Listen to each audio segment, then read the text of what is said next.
నమస్తే. తెలంగాణ రాష్ట్రంలో ఎస్ఐఆర్ ప్రక్రియ ప్రారంభమే నడుస్తున్న నేపథ్యంలో చాలా రకాల అభ్యంతరాలు కూడా వస్తున్నాయి. బీఆర్ఎస్ పార్టీ కూడా ఎప్పటికప్పుడు ఈసీకి కూడా అభ్యంతరాల విషయంలో మాత్రం కంప్లైంట్ కూడా ఇస్తుంది. ఇదే నేపథ్యంలో తాజాగా కూడా ఈసీ దగ్గరికి వెళ్ళి కంప్లైంట్ ఇచ్చింది. మరి బీఆర్ఎస్ ఏం అభ్యంతరం ఉంది, ఈసీకి ఏం చెప్పిందో తెలుసుకునే ప్రయత్నం చేద్దాం. మనతో పాటు మాజీ కార్పొరేషన్ చైర్మన్, అలాగే బీఆర్ఎస్ నేత సతీష్ రెడ్డి, అలాగే సుమిత్రానంద్ మనతో ఉన్నారు. ఏం చెప్పారు? ముందుగా ప్రధానంగా ఎస్ఐఆర్ విషయంలో అభ్యంతరం ఏంటి అసలు? ఇప్పటికే మేము 4 దఫాలుగా ఇప్పటికీ ఈసీని కలవడం జరిగింది. ఢిల్లీ వై కూడా వెళ్ళి కలవడం జరిగింది. మనం చూస్తే ఇప్పుడు ఆంధ్రప్రదేశ్లో జరిగింది. ఆంధ్రప్రదేశ్లో నిన్నటికి ఈ రోజుకి అయిపోయినట్టుంది. అక్కడ చూస్తే 88% అయింది. ఇప్పటికి ఇంకా 12% కాలేదు. అలాంటి పరిస్థితే తెలంగాణలో కూడా ఉండబోయే పరిస్థితి ఉన్నది. ఎందుకంటే ఇప్పటి వరకు కూడా చూస్తే 40% కూడా మొత్తం పూర్తి కాలేదు. అంటే ఎస్ఐఆర్లో డిజిటలైజేషన్ అయితేనే అయినట్టు, ఫామ్లు ఇస్తే అయినట్టు కాదు మొత్తం. అంటే వీళ్ళు 99.9% ఫామ్లు ఇచ్చేసినామని చెప్తున్నారు, కానీ రిటర్న్ వచ్చి దాన్ని డిజిటలైజేషన్ చేస్తేనే ప్రాపర్గా కంప్లీట్ అయినట్టు ఆ ప్రక్రియ మొత్తం. అట్లా చూస్తే మనం ఇప్పటికీ 40% అయింది. ఇంకా 60% కావాలి. మనకున్న సమయం 10 రోజులే ఉన్నది. కాబట్టి ప్రధానంగా ఇంకా మనం కొంత సమయం మీరు ఎక్స్టెండ్ చేయాల్సిన అవసరం ఉంటుంది. లేకపోతే చాలామంది ఓటర్లు వాళ్ళ ఓటు హక్కు కోల్పోయే అవకాశం ఉందని చెప్పడం జరిగింది. ఒకటి, ఎందుకంటే ఊర్లలో రైతులకి పనుల సమయం, అదేవిధంగా సిటీలో బిఎల్ఓలకి ఓటర్లు దొరకట్లేరు, ఓటర్లకి బిఎల్ఓలు దొరకట్లేరు. ఇది ప్రధాన సమస్య ఉంది. అంటే ఓటర్గా ఎక్కడి నుంచో ఎక్కడికో షిఫ్ట్ అయిన వాళ్ళు ఉంటారు. వాళ్ళ ఓటు ఇంతకుముందు ఎక్కడ ఉంది, దానికి ఆ ఫామ్ ఎవరి దగ్గర ఉంటుంది, ఏ బిఎల్ఓ, ఆ బిఎల్ఓ ఎవరనేది ఓటర్కి తెలియకపోవడం, బిఎల్ఓలకు కూడా ఓటర్లు ఎక్కడ ఉన్నారో తిరిగినా కూడా అడ్రస్ దొరకకపోవడం, ఇలాంటి సమస్య చాలా ఉండి ఇప్పటికీ హైదరాబాద్లో 13 to 15% అయ్యి ఉన్నది ఇప్పటికీ. అంటే హైదరాబాద్ నగరంలో కరీంనగర్, ఖమ్మం ఇట్లాంటి నగరాలలో ఈ సమస్య బాగా ఎక్కువ ఉన్నది. కాబట్టి దీని మీద కొంచెం దృష్టి సారించాలి. బిఎల్ఓలకు కూడా చాలా వరకు అవగాహన లేదు, సాంకేతిక పరిజ్ఞానం లేదు.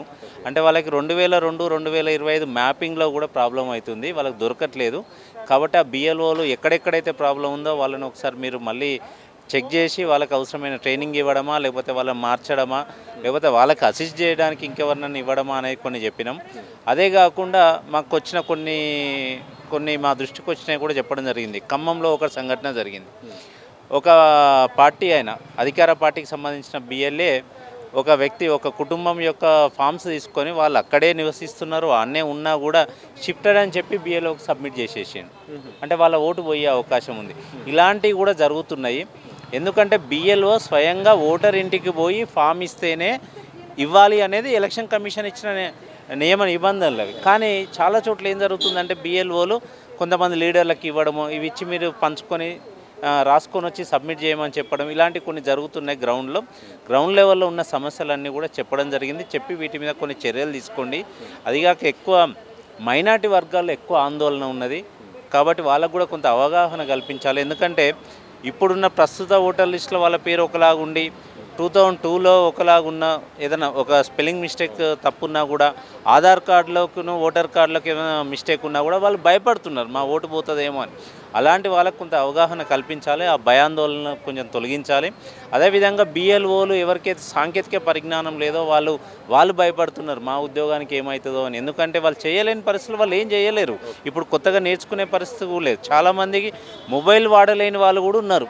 ఆశా వర్కర్లు, వాళ్ళు మొబైల్ యాప్ ఎట్లా అప్లోడ్ చేయాలో తెలియని వాళ్ళు. కాబట్టి అలాంటి వాళ్ళని మీరు మార్చి చేయడం మంచిది. ఎందుకంటే వాళ్ళు అనారోగ్యానికి గురై ఒకరు మొన్న ఆసుపత్రిలో గద్వాల జిల్లాలో ఒకరు ఆసుపత్రి పాలయ్యారు. కాబట్టి ఇలాంటి సమస్యలన్నీ మాకు గ్రౌండ్ లెవెల్ వచ్చిన సమస్యలన్నీ వారికి చెప్పడం జరిగింది. ఇవన్నీ కూడా మళ్ళీ ఒకసారి మీరు వీటన్నిటి మీద ఎంక్వైరీ చేయండి, వాటి మీద రివ్యూ చేసుకుని చెప్పడం జరిగింది. చాలామంది ఓటర్లు మాకు అసలు ఎమ్యూనరేషన్ ఫామ్స్ రాలేదని చాలామంది ఓటర్లు చెప్తున్నారు. కానీ సిఇఓ గారు ఏం చెప్తున్నాడు, 99% కూడా మొత్తం కూడా డిస్ట్రిబ్యూట్ అయినాయి చెప్తున్నారు. ఎక్కడ ఏం జరుగుతుందో, అలాగే ఈ అంశాన్ని వారి దృష్టికైనా తీసుకెళ్ళాము. మా దాంట్లో ప్రధానంగా ఫస్ట్ పాయింట్ అదే, 99.97% డిస్ట్రిబ్యూషన్ అయిపోయింది అని వాళ్ళు ఇచ్చారు రిపోర్ట్ నిన్నటి వరకు. అంటే 100% అన్నట్టే.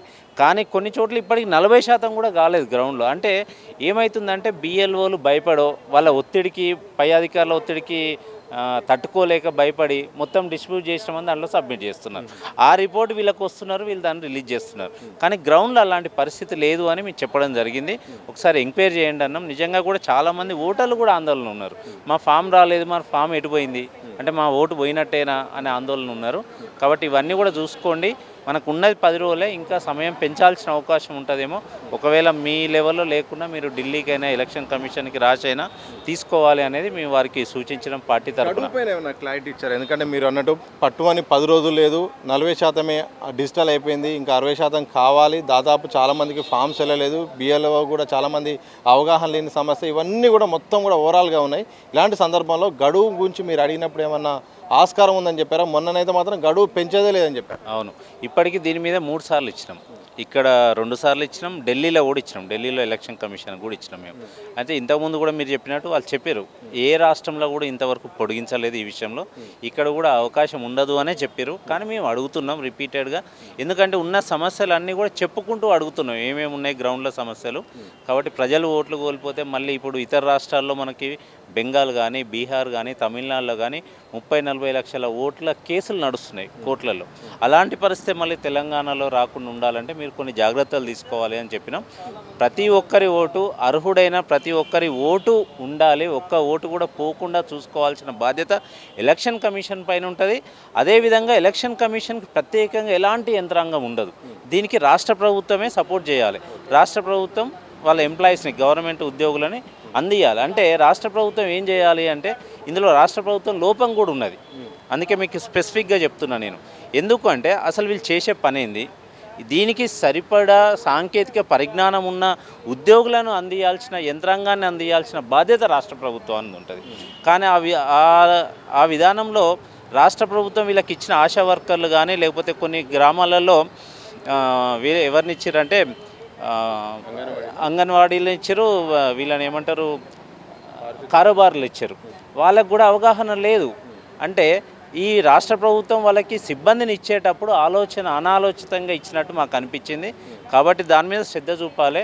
రేవంత్ రెడ్డి ప్రభుత్వం కూడా దీని మీద ప్రత్యేకంగా శ్రద్ధ తీసుకోవాలి. ఎందుకు అంటున్నా అంటే ఒక పక్క ఢిల్లీలో బీజేపీ మీద పోరాటం చేస్తుంది, రాష్ట్రాలలో వీళ్ళ ఓట్లన్నీ గల్లంతు చేస్తున్నారు, దొంగ ఓట్లు తీసేయడం బదులు మా కాంగ్రెస్ పార్టీ ఓట్లు తీసేస్తున్నారు, లేకపోతే వేరే పార్టీల ఓట్లు తీసేస్తున్నారు, ఒక పక్క ఢిల్లీలో ఫైట్ చేస్తున్నారు.